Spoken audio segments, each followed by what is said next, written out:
So I want to talk about 60 days of CPAP therapy and how that's worked out for me. Pretty happy with it. A lot of the initial stages over the first few weeks is just getting everything dialed in right, getting used to the device that you have on your face and your brain adjusting to it. Some things I've noticed from my data is I got a spreadsheet and I've laid out each sleep stage, is that I get a lot more deep sleep. I probably get about, using my Garmin watch, which isn't that accurate, but it's close enough. I get a lot more deep sleep, probably about 50% more deep sleep a night than I used to. Significantly less interruptions in my sleep.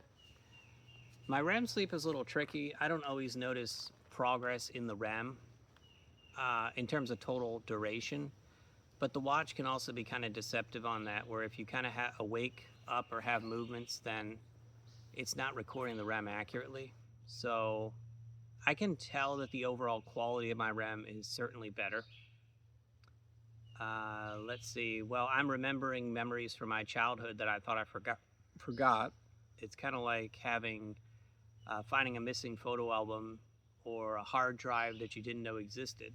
You know, all these memories are real that I'm recalling. It's just I lost the index file to them. And as your hippocampus starts to regenerate and it starts to heal, your brain naturally starts to build pathways to those old memories and either prunes them or refiles them. So there's been a lot of refiling going on, a lot of reorientating in my brain. You know, I can tell that my hippocampus is healing. The connection between different areas of my brain is healing. And this is a very real thing. Go look up sleep apnea, man. It's very serious, especially if you've been suffering from this for a couple decades.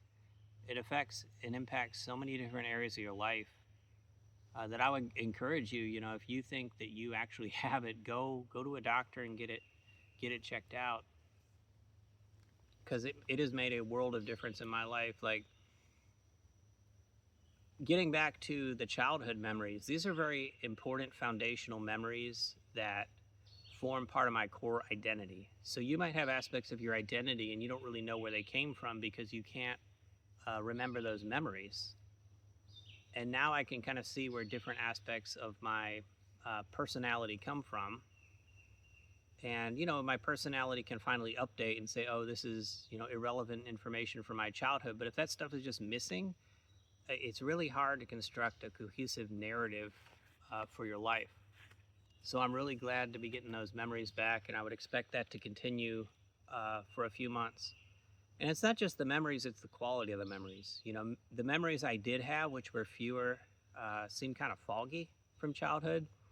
Now they have much crisper edges. I can see, you know, it's kind of like watching a video in 240p and then you bump it up to 1080. You just notice a lot more detail that you didn't notice before.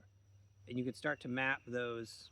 Now, here's a tick on my hand. That's something you have. This is why I hate being outdoors this time of year. I really don't feel like getting that meat disease where you can't eat meat, that alpha gall. But I digress. Regarding the adjustments to the machine itself, I've had to make very minor adjustments. What I've been doing is I've been adjusting the pressure down every 2 weeks. I'll adjust it down like a half a point. So I started out at an 8, and then I went down to a 7.5, and my API just got even better. And then I went down, now I'm down to a 7, and I'm testing that out for a couple weeks. And I use Oscar. I made another video on how to use Oscar where you can actually see your progress throughout the entire night. And, you know, you could see, are you staying at that flat floor level most of the time, or are you rising above it? You know, because I certainly don't want to be higher than I have to be. Another thing I noticed was that your brain starts to adapt to sleeping with the CPAP machine. Like, you work in conjunction with it. When I first started, it was hard sleeping on my side, which is kind of important because that's when I usually get my REM, is when I'm sleeping on my side in the later part of the night, the early morning. And so I've kind of learned how to sleep with the nasal pillows on and not wake up. And my sleep variance has also went down. My sleep score overall has went up. It's now around an 80 out of 100. The variance, in other words, the difference between my sleep scores every day is consistently going down. So it's just all around improvements, and I'm really looking forward to the next 10 months when I receive that maximum improvement, because they say it takes about a year for all the gray matter and then the white matter in your brain to heal. And the great thing about this is a lot of this damage is recoverable. The hippocampus, which stores and files the memories, is one of the few areas of the brain that can actually grow new neurons and perform neurogenesis.